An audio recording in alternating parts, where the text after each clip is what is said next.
Great Illustrated Classics, King Arthur and the Knights of the Round Table, Chapter 8, To Battle Again. About noontime the next day they reached the Valley of the Black Knight.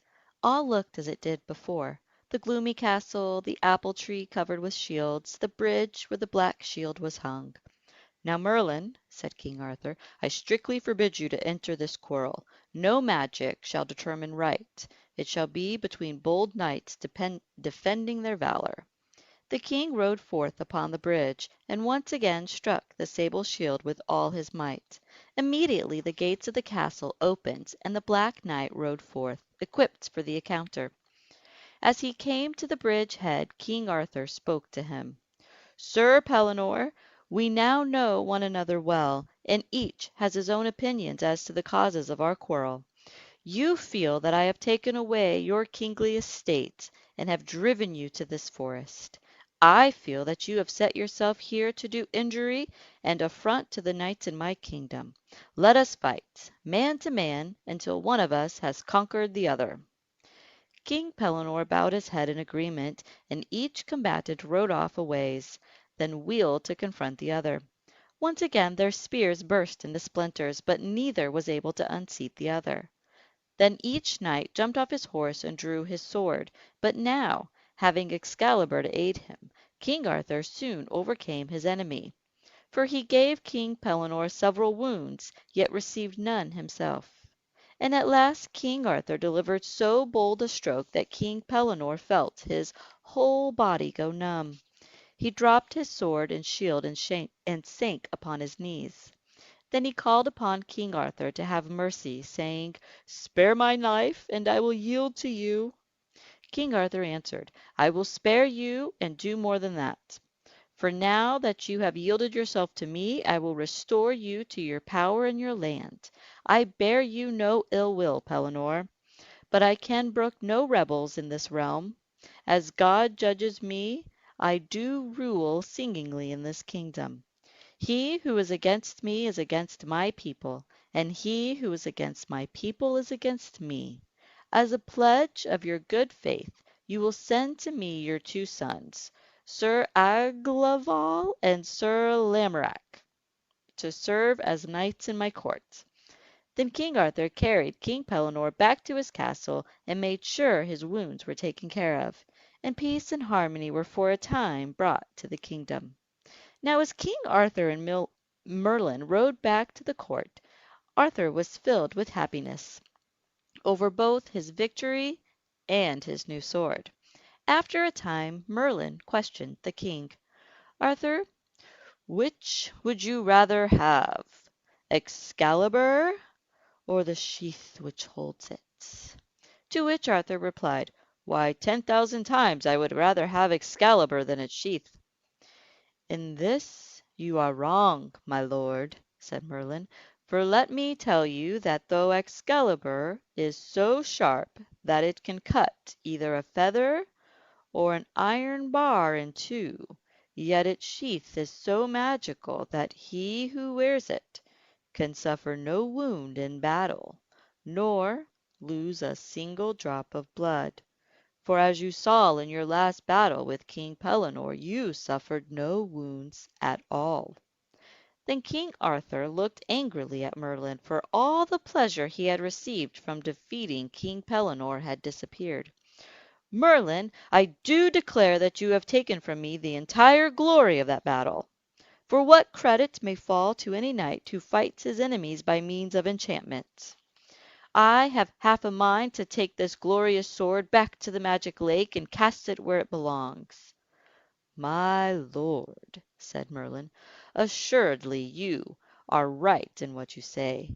But bear in mind that you are not an ordinary knight, but a king.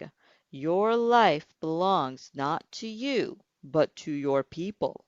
You have no right to imperil it, but should do all that lies in your power to preserve it. Keep the sword so that it may safeguard your life." King Arthur meditated on it for a while and realized Merlin was right, but he decided to use the sword only in serious battle. Thereafter he did no battle in sport except with a lance and on horseback. So King Arthur treasured Excalibur, and the sword remained with him for all his life. The sword became the most famous of any that was ever seen in all the courts of chivalry.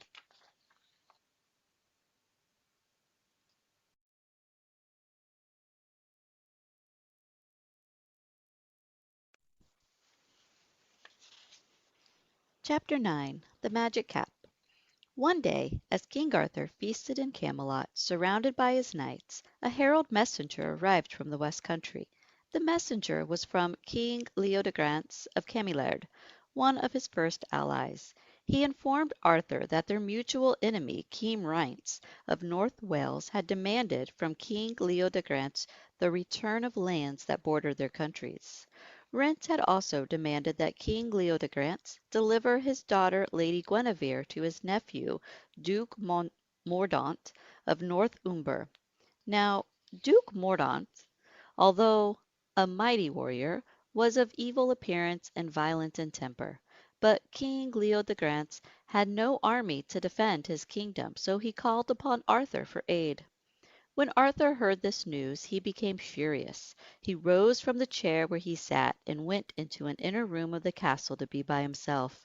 From the moment he had set his eyes on the Lady Guinevere in the hermit's hut, he had considered her the fairest lady on earth, and the thought of her marriage to the ugly and evil Duke Mordaunt drove him to frenzy.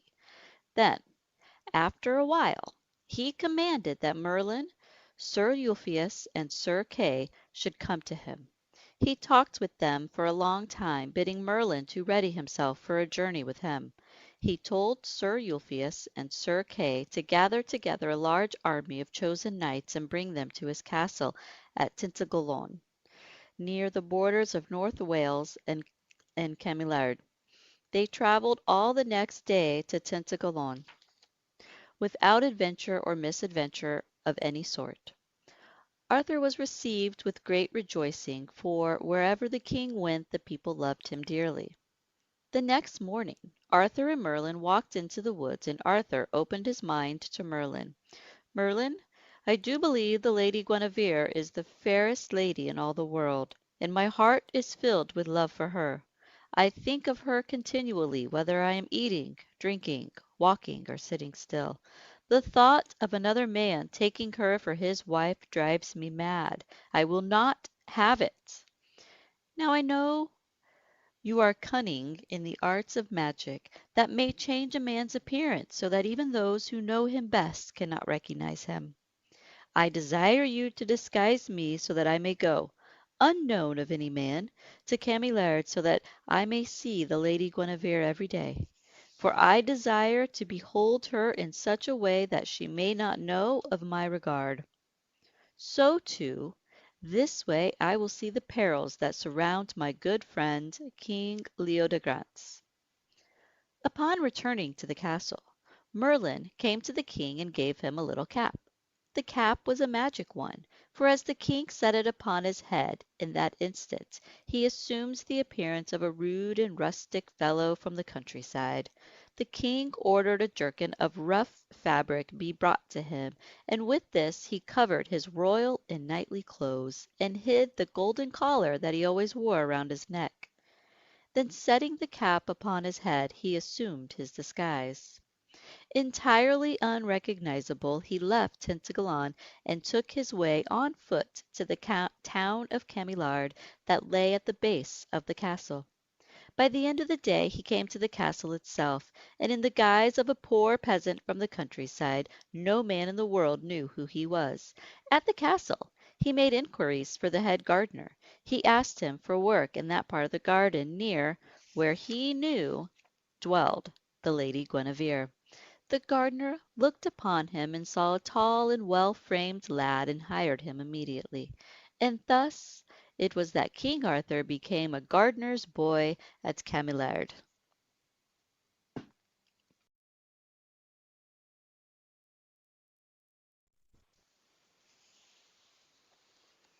Chapter 10. The Gardener's Boy. King Arthur was glad to be in the garden, for in this pleasant summer season the Lady Guinevere came every day to talk there. For a whole week King Arthur enjoyed being a simple worker without bearing the burden of kingship, and he was near the lady of his heart. Early one morning, when the weather was rather warm, one of Guinevere's attendants, the Lady Melusine, glanced out the window that overlooked the rose garden beneath Guinevere's bower. Below her she saw the figure of a noble knight bathing himself in the fountain. His reddish gold hair glistened in the sun, and around his neck hung a golden collar of marvelous beauty. Quickly Melusine ran down the turret stairs to find out how this noble knight had stolen into the garden. But King Arthur, hearing her coming, speedily set his magic cap on his head. When the damsel reached the fountain, only the gardener's boy was there. "Who are you?" demanded the lady. "Why do you sit by the fountain, and did you see the noble knight who was bathing here?" "I am the gardener's lad," Arthur replied, "and there has been no one beside the fountain to-day, only me." Melusine did not know what to think. She felt that the boy was misleading her, but also could not altogether disbelieve him. She threatened to whip him if he were deceiving her, and she reported the incident to her lady Guinevere. But Guinevere laughed and mocked at her, telling her she had been dreaming when she beheld that vision. But on yet another morning Melusine saw the knight again. This time she woke her mistress, and Guinevere, too, saw the noble knight. But this time he had taken off his golden collar as he washed. Quickly they ran down the turret stairs to solve the mystery. Once again King Arthur heard them coming and quickly put on his magic cap. The Lady Guinevere marveled to see only the gardener's boy at the fountain and questioned him about the knight. Again Arthur told her that he was the only one who had been at the fountain that morning. In his haste to put on his cap, King Arthur had forgotten about his golden collar. Suddenly Guinevere noticed it shining in the sun. "Do you mock me, boy?" she scoffed at King Arthur. "For how would a gardener's boy have a golden collar about his neck? I have a mind to have you whipped. But take that collar and return it to the knight to whom it belongs. Tell him a true knight does not hide in a lady's garden." All that day, as she sat over her embroidery, Guinevere marveled over the mystery and sought to solve it. Then she suddenly had an idea. She asked Melusine to have the gardener's boy come inside, bringing a basket of roses. When King Arthur entered the lady's chamber, her attendants cried out at his rudeness. "Take your cap off in a lady's presence," they demanded. "I cannot," answered Arthur. "I bid you take your cap off at once," Guinevere ordered. "I cannot take it off because I have an ugly sore on my head," said Arthur. "Then wear it," said Guinevere, but as he brought the roses to her she suddenly snatched at the cap and plucked it off his head. King Arthur was immediately transformed into his own self. He let fall the basket of roses, which scattered all over the floor. Some of Guinevere's attendants shrieked in terror, but Guinevere herself remained calm. She recognized him as the wounded knight she had seen in the hermit's cell. Guinevere laughed mockingly and flung King Arthur's cap back at him. "Take your cap," she said, "gardener's boy who has an ugly sore on his head." Arthur did not reply, but with as much dignity as possible replaced the cap on his head and was once more the gardener's boy. He turned and left, leaving the roses scattered on the floor. From that time forward, whenever Guinevere saw him she would make sport of him and his ugly sore. But privately she told her attendants not to mention this mystery to any one else at the court.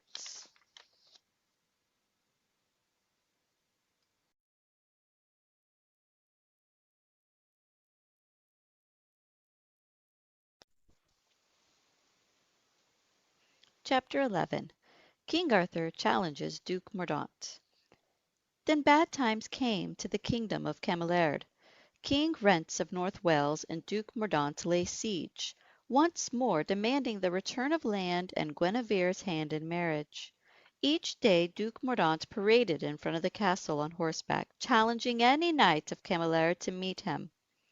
Yet he was such a fierce knight, known for his strength and violence, that no one dared to take up his challenge. King Leodegrance listened to his boasts with shame and sorrow. All this while Arthur, digging in the king's garden, was aware of everything that was occurring. Finally, he could not bear the affront to his lady any longer. He laid aside his spade, and through a back way travelled into the town. He took off his magic cap and found his way to the house of a rich merchant, Ralph of Cardiff. King Arthur showed the merchant his golden collar and his undergarments of fine purple silk, embroidered with gold. "Sir merchant," he said, "you have heard of the insults the Lady Guinevere and the people of Cameliard have received from the Duke Mordaunt. I am a noble knight who dares to take up the Duke's challenge. But I have no armor. I will pledge these possessions to you for a worthy suit of armor. I give my knightly word that if I do not pay you for the armor after a time, you may have this golden collar and these fine clothes." The merchant saw that Arthur was no ordinary knight errant and soon agreed.